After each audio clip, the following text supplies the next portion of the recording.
90s kids early 2K kids கண்டிப்பா உங்களுக்கு இது ஞாபகம் இருக்கும். இதை கேட்ட உடனே நம்ம சின்ன வயசுல நிறைய திங்ஸ் வைப் பண்ணிருப்போம். அந்த விஷயங்கள்லாம் நமக்கு ஞாபகம் வரும். அந்த மாதிரி விஷயங்கள் பார்க்கலாம் வாங்க. ஃபர்ஸ்ட் ஏர்டெலோட விளம்பரம் தான் இருக்கு.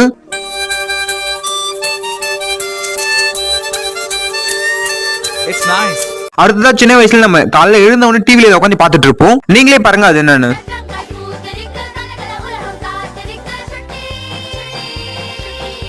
WWE பத்தி நம்ம ஃப்ரெண்ட்ஸ்க்கு ஸ்நாக் போடாம இருந்திருக்கவே மாட்டோம் சின்ன வயசுல.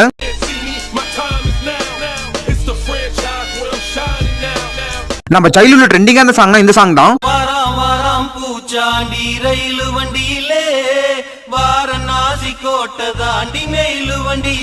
அடுத்ததா என்ன இருக்குன்னு பாக்குறது மறக்காம நம்ம சேனலை சப்ஸ்கிரைப் பண்ணி லைக் பண்ணிட்டு போயிடுங்க. லாஸ்ட் அண்ட் ஃபைனல் டிசைன் இருக்கு, நீங்களே பாருங்க அத. நீங்கள் பார்த்துக் கொண்டிருப்பது இதுல நான் வேற ஏதாவது மிஸ் பண்ணி மறக்காம கமெண்ட் செக்ஷன்ல கமெண்ட் பண்ணி போயிடுங்க.